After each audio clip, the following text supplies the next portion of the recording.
I don't know. Something about this doesn't feel quite right. My boy won his first Grand Prix. McLaren got a 1-2. And yet this doesn't sit right with me. I just feel really empty and hollow about it. It's kind of leaving me with a lingering sense of dread and foreboding, and oh, I know what that's about. Oh, it's because I have to share my opinion on the internet. Well, here goes nothing. Before I dip my hand into the piranha pool that is online debates, I have to preface that the winners of this are not McLaren itself, but the drivers. There is a key difference here. I won't beat about the bush. I am absolutely over the moon that Oscar Piastri was able to get his first ever Grand Prix victory, and that he was also able to nail his start, get on the inside, which has now become his sort of trademark style in just getting into the inside as much as possible, then try and surprise everybody, and then just go on to do a really good race, especially for the first 40 laps. And not to mention, this was all done at the same place where this time last year, the issue regarding tyre management that Piastri had was really coming to light. And you could probably also understand my smugness when Ted Kravitz came on the blower to say that, according to the bods there and his own opinion, Oscar's tyre management at this race was perfect. Oh, perfect, I hear you say, Ted. Perfect! Oh, okay, alright. Well, maybe people will stop going on about it then, or at least not as much. And considering this track is a tyre shredder, I think Oscar should hold his head up high regarding his performance, and once again, he's a guy who shows no fear, what with the turn 1 move. But then we do also have to point out that yes, there were a couple of really genuine slip-ups, especially when it came to lapping after Ocon and him going off wide around turn 11 or so, which cost him about 4 or 5 seconds. It compromised his tyres, so he couldn't build up that gap for a few more laps after that. It did make things a little bit harder, and he was on the radio saying, oh, I'm really sorry about that, I made things a lot harder than they should have been. So in a way, he was sort of accepting the blame for what was going on in terms of the PR sense with McLaren, which was unnecessary. He did get it in the gravel a couple of times, so it wasn't a completely clean race, but those first 40 laps, all the way up to that second pit stop, it was brilliant, and he deserved the victory in that sense. Now don't worry, I'm not going to be gushing over Oscar for the entire video, fret not about that. Lando deserves some credit too. Yes, once again, his start was what made things all the more complicated for him. And had he been able to keep the lead into turn 1 and not have to deal with the kerfuffle with Verstappen and handing the places back and then losing time to Oscar, then he probably would have won the race convincingly by maybe over 10 seconds or so. Because what he was doing at the end of the race, aside from his catty, passive-aggressive tones on the radio with his race engineer, was making a statement. On those medium tyres, he was mighty. Oscar could genuinely not catch up. So that is something to be said. That seems to be what I think the pit stop strategies were going with, what with the undercut being given to Lando, and then McLaren really showing that they are still not all that flexible when it comes to pit stop strategies, because even though Oscar got ahead, they didn't give him the overcut, which Lando then validly said over the radio, going, well, why didn't you give him the overcut then, if you wanted him to win? Which is, again, a fair point. It just showed that, well, no, we got to stick with the original plan. We expected Lando to start the race, keep the lead, and then give him the undercut to keep him even further ahead than Oscar. Oscar can act the barrier to Lewis and Max, and then everything would be absolutely rosy. But then it didn't happen, and they didn't adapt. And I really think that Zach Brown not being there made Lando all the more frisky. Seriously. I mean, Zach Brown was in Toronto or something for the IndyCar race, which turned out to be mediocre, but good on Teo Pourchaire for getting the sub in and actually being the highest placed driver for McLaren after all of that. A little bit of Palmer karma there for good measure. But yeah, Lando did show that he was very, very fast, and it did cause me a considerable headache at the same time, and it did taint an otherwise joyous occasion in the way that McLaren handled it. But what he was willing to do, at least for the most part, was willing to throw his reputation on the line for the sake of closing the gap to Verstappen. Be a little bit ruthless. Yes, it doesn't seem that much of a big deal because Max did lose points anyway, and Lando was able to close the gap somewhat. And it does come to light that the original plan that Lando had in mind was that he was going to be giving the place back to Oscar Piastri at the last corner, at the last lap, akin to moments that we've seen in the past, most notably with Hamilton and Bottas in 2017, Schumacher and Barrichello in 2002. But then rightly pointed out, if there had been a virtual safety car, which has happened at the Hungaroring, Lando wouldn't have been able to do anything about it, and the blowback from that would have been extremely immense, and Lando probably would have had to have had a lot of fortitude to get himself over that, realising and justifying that we've got a championship here, I need to get as many points as possible, especially since Max Verstappen did lose out on third place. But don't worry, I'll be talking about that later. There'll be a section dedicated to Verstappen, so yeah, keep watching. And even though it wasn't the most glorious 1-2 that we've ever seen in McLaren's history, or indeed F1's history, Lando did make a statement, and Oscar did show that he was capable of managing his tyres. They both proved something. At the time, I was furious with Lando being this petulant because Oscar's my boy. But I stepped back, I remained calm, and I did not give a raw take like I did in Austria, and instead, I'm giving you a medium rare take, as in, I get what Lando was doing, but it probably could have been done a little bit earlier, and it could have been a little bit more glorious, but I'll talk about that in the loser section, because yeah, the McLaren team are going to be there. The drivers, though, no, they are winners. And then there's Lewis Hamilton. He was a winner as well. And even though he couldn't figure in securing a back-to-back win, given that McLaren was simply too fast by his own admission, and the weather was a major factor in limiting the W15's potential, Lewis did manage a podium amidst a torrent of rage from Verstappen, and of course, that move at turn 1, which ultimately Lewis considered a racing incident. You know, since Max was out of control and Lewis was turning into a corner, because that's what you do at corners, and ultimately he came away unscathed. Verstappen probably had some banging of wheels and obviously things not being all that agreeable in terms of mechanics and components inside of the car, but either way, Lewis was able to hold his own, and he should hold his head up high because he went toe-to-toe with Max Verstappen and the car came out on top. His car. And also, all of the defensive maneuvers he was able to do, really irritating Max, keeping him behind, that was absolute perfection. It's almost like he took a leaf in terms of defense at Hungary from Alonso in 2021. He was absolutely mighty in defense, and his race pace, Hamilton's, is something to be credited. Even though qualifying wasn't great for Mercedes, and Lewis could only manage 5th place, he was able to make good on the fact that Sainz had a bad start, and he also had great potential on the tyres. It came good to him despite the hot weather, especially given the Red Bull's pace is faltering as of late, and the high downforce spec RB20 is really suboptimal.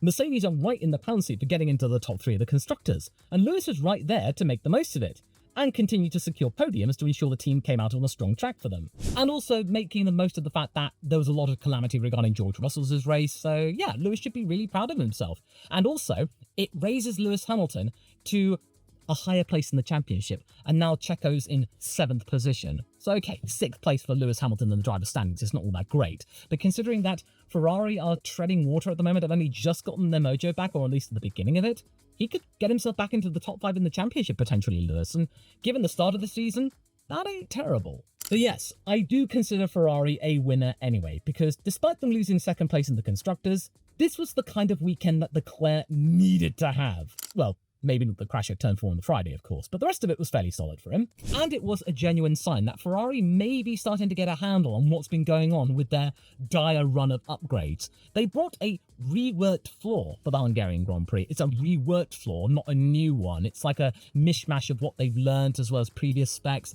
And ultimately, I heard nothing in regards to porpoising the entire weekend. So that major hurdle has now been seemingly overcome, at least for now, and now they can get back to adding performance again and getting back in touch, passing Mercedes and then getting back into, say, Red Bull or McLaren's clutches, what they should have been at the beginning of the season. They had a drivable car at the start of the year, and now they don't. But hopefully they can get back to what they originally had, but they have lost a lot of ground. But Leclerc should be really happy about this. It was a relatively quiet race. He was 4th place, decent amount of points. He scored 12 points here, which is about the same amount of points he scored during triple header as of late. And as for Carlos, he did have a bad start, again by his own admission, but he did manage to bring it home, and he almost was in contention with Verstappen, and had there been penalties, and he would have gotten the top 5. But either way, it was fine. But when you step back a little bit, and amongst all of the chaos in the top 10, Ferrari scored the 2nd highest amount of points in terms of teams. So for all of you dressed in red and are part of the Tifosi, even though it's not a glorious weekend, it's something to be pleased with regarding their run of form lately. And then, of course, who could forget Tsunoda? Yes! This deserves a lot of praise. Because Racing Bulls have had a really torrid time of it, given their own maladies regarding upgrades. They've now seemingly got a handle of it, and Yuki Tsunoda came back from a really terrifying crash akin to Barrichello from 1994, where the curves just pulled him off of the track, and then he went into the barriers at a really high speed, and ultimately it's proven that he had bruising on his back, he's got a bit of a limp, but throughout all of that, he was able to come back from 10th place, and have a repaired car, and secure 9th place on a one-stop strategy. What? One-stop strategy? No one was thinking about a one-stop strategy. Nobody. 2 stops? Yeah. 3 stops? Maybe.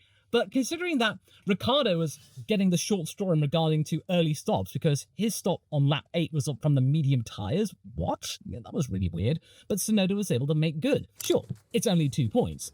But considering that Tsunoda had a really bad accident and he was probably really shaken, this was an absolute statement drive from the Japanese driver in terms of proving a case to getting up to the top team alongside Max Verstappen, to not be ignored. Yes, Checo was able to do the best he could in his own machinery in the RB20, but considering that the V-Carb has been going through its own things, and now it's made the most of the fact that Aston Martin scored less points than them, Haas didn't score any points, this is exactly what Racing Bulls needed, and it was Yuki who came up with the goods. But this went relatively under the radar because everyone was really focused for the last 30 laps or so on what was going on at the front. Who was going to get the most out of the McLaren 1-2? What was happening with Verstappen and Hamilton? No one was paying attention to the Aston Martins or the Racing Bulls.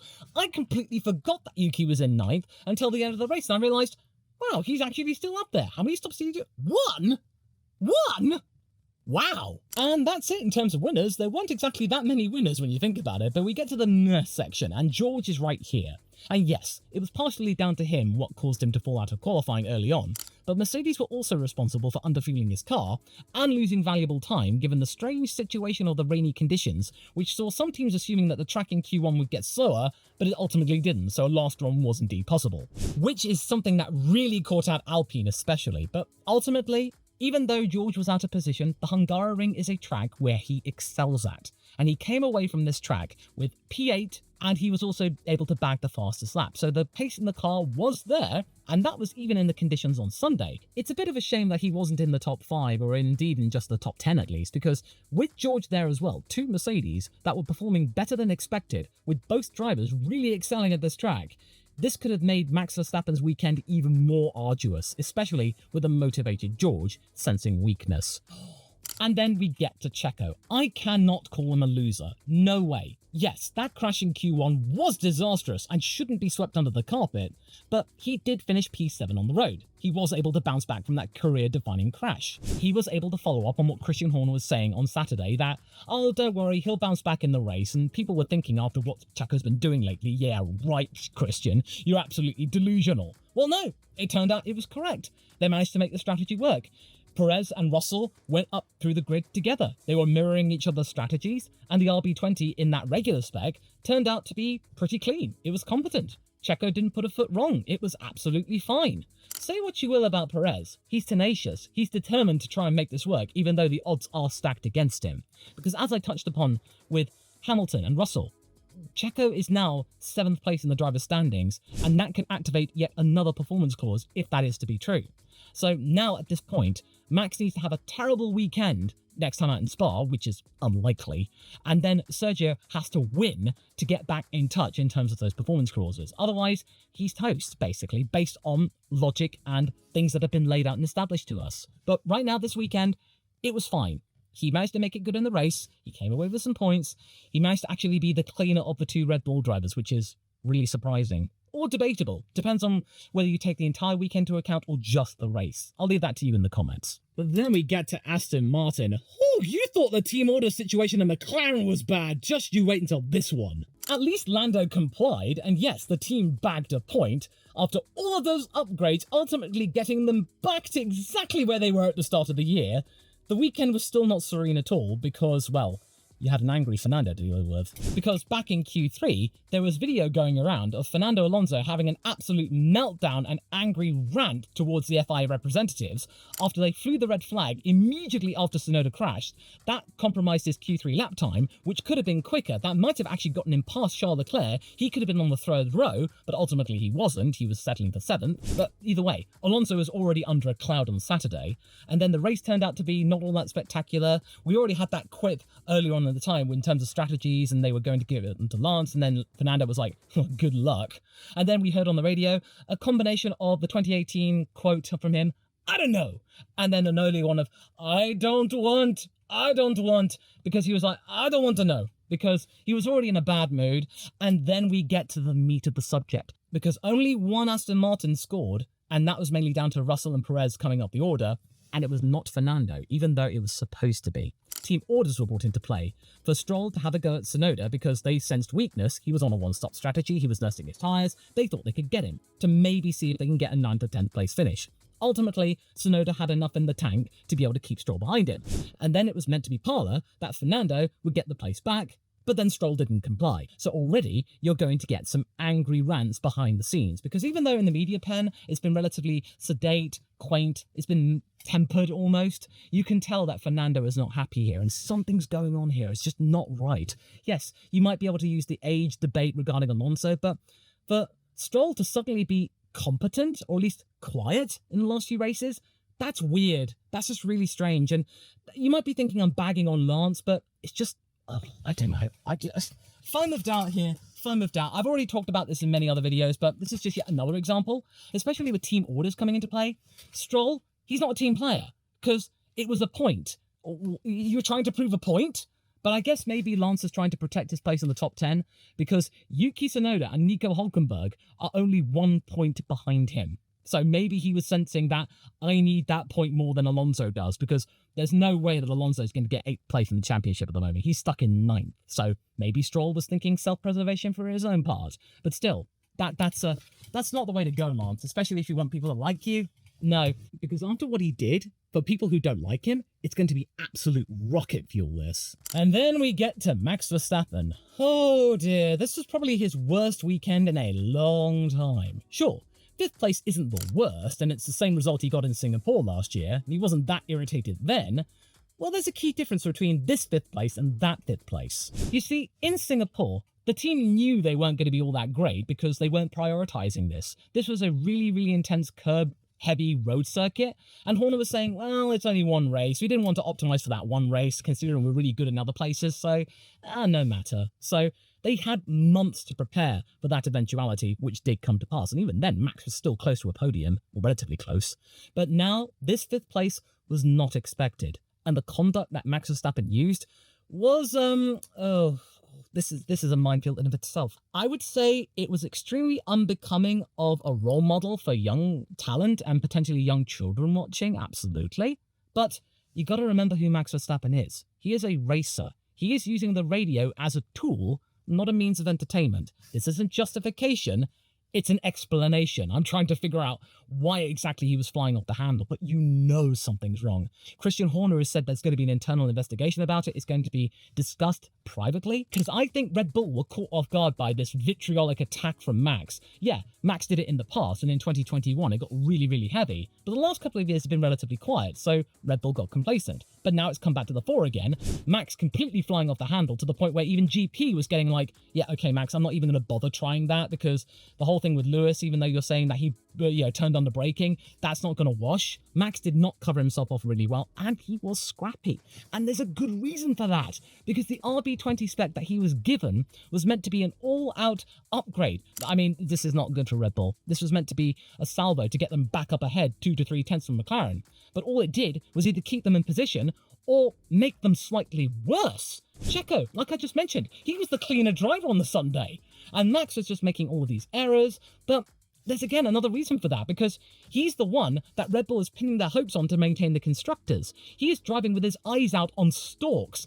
And yes, you could easily argue about the whole thing, oh, he was up late playing sim games or something like that, but that was beaten to death by David Croft. I mean, sorry, this is his job.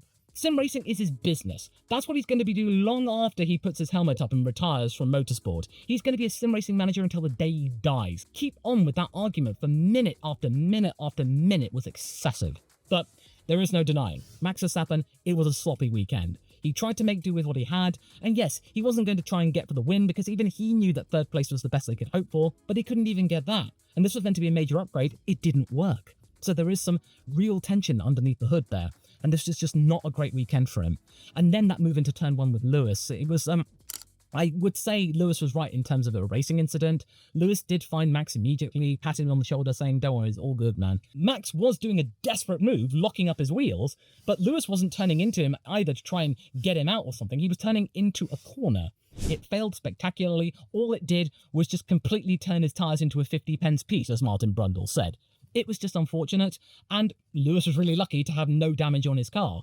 But Max was just like, wow, I know people will say that he hasn't changed one bit since his original time back in 2017 and 18.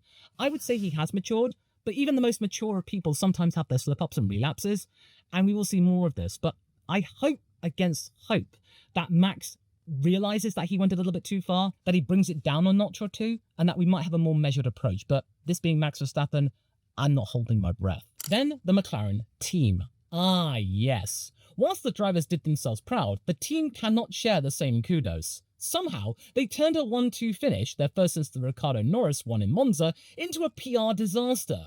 How do you do that? This is meant to be a joyous moment, a special one. You could argue the Lando Norris one was gifted due to the Verstappen-Hamilton situation at the turn 2 incident in Monza.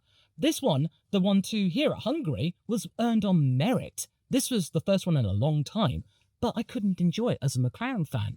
For the last 20 laps or so, I had a major splitting headache. I wasn't sure what McLaren were doing. I wasn't sure what Lando was doing. I wasn't sure what was going through Oscar's head. It was going absolutely crazy. And yes, of course, Oscar Piastri is a relatively composed and calm young man, but you still got to think that he was a little bit despondent or a little bit sad that this was all done in these circumstances. And apparently, all of the cajoling, the words of encouragement from Will Joseph came through the behest of Andrea Stella. So it was like Andrea was feeding Will, now say this, the bit about the Sunday meeting. Oh, say that about, you know what to do the right thing. Why didn't Andrea get on the radio himself? He has a button, he can contact the drivers, or why didn't they do something earlier of saying to Lando, go and let Oscar pass, but you can overtake? I don't think that was mentioned. And also, I remember on the radio on the McLaren app that the cars were free to race, so there wasn't anything about holding position or anything like that. Norris was mighty at the end of the race, and I think he would have overtaken Oscar. And that would have been quite glorious, as that Norris would have re-overtaken Piastri on merit on the track, and he would have gotten it through that way. Piastri would have been shown that he'd gotten his time management under control, but then Norris would have also been able to beat him in terms of pace toward the end. And therefore, it would have actually come out as relatively clean. A little bit awkward, but still Norris would have gotten a second win. So that's something to take into consideration. But still, they didn't do that. McLaren, once again, showed their inflexibility in regards to strategy. Basically, McLaren were too wary of Hamilton, and he wasn't really figuring out at all in the end, because he was conserving his own tyres in the battle against Max, an angry Max at that. So despite this amazing result and the team now second in the Constructors, taking a huge chunk out of points of Red Bull's lead, McLaren as a team still came away with criticism attached to them. I just get the feeling they didn't want to upset the drivers and cause some controversy, because McLaren has been known for that in the past couple of decades or so, or throughout their entire history, and they still think like they're an underdog team. That if they find themselves in a position where they're securing podiums or wins or something like that, they lock down immediately, they take no risks, and then just completely run softly with their drivers and the car. And that's not right. They need to change their mentality here. And I'm glad that they're getting to this place again, that they are competing for wins on merit. That's fantastic. But they need to change their mindset now. Williams, oh dear. Even though both cars got into Q2 again, which is a good thing, Albon's blunt opinion of the team's dithering regarding pit stops was notable. Supposedly, it was down to the decision of originally going with a 2-stop, then changing to a 3-stop, and then changing to a 2-stop again with making that last stint last longer than they should have. Albon's tyres were baked, he couldn't do much about it, and he went over the radio saying that the team was too indecisive and it compromised a potential points finish or getting close to the points, because Alonso was already compromising him in terms of pit stop exits at the beginning. They needed everything they could possibly get. And then as Logan said, he had a bad start, even though the pace was okay, better than last year, he still had a bad start. So Williams was able to capitalize on the fact that they had a fairly competent qualifying session, especially since Sauber's upgrades were nowhere. So yeah, we'll get to that. So they brought 8 or 9 parts here, Sauber, and with Bottas, it was okay in Q2. It got him 12th, but in the race, nowhere. They were still right at the back. That's enough to be said. Zhou, still 19th. Absolutely bonkers. Like, what's going on with that team? I can't be bothered saying anymore. It's just ridiculous at this point. And what's ridiculous is the fact that Alpine, well, they were the biggest victims of the Q1 indecision and lack of judgment, of the fact that that track was a lot drier than expected, even though there was a smattering of rain. They didn't go out, and they paid the price for it. Ocon wasn't able to capitalize on some decent performance. There were some bad pit stop calls, and then he was right at the back. Gasly started from the pit lane, changing some parts which ultimately broke anyway because they retired the car. It wasn't a really good time for Alpine, and yeah. So Alpine, Williams, Sauber, these backmarker teams right now, or the lower midfield, they weren't able to capitalize on anything. And yeah, good luck for them trying to get anything higher than maybe 8th. And then don't get me started about the rumours surrounding Ocon doing a mid-season driver transfer to Williams, but then that was blocked by Briatore because he didn't want to give him to a team that they're direct competition with. Williams and Alpine, huh? And then there was a cover story about him being too tall for the FW46, but then Albon's relatively tall, so it could have worked, maybe. Especially they could have done a short-term fix or something during the summer break or something, but yeah, an unlikely cover story. But what's the cover story at Red Bull? How did they address the anger of Max, now that he's better known as Maximum Verstappen? Well, you can find out more about that in my video here, that you can go and watch right now. I think we will see more of this Max, but I really hope he takes it down a notch, like I'm taking down the couple of rungs.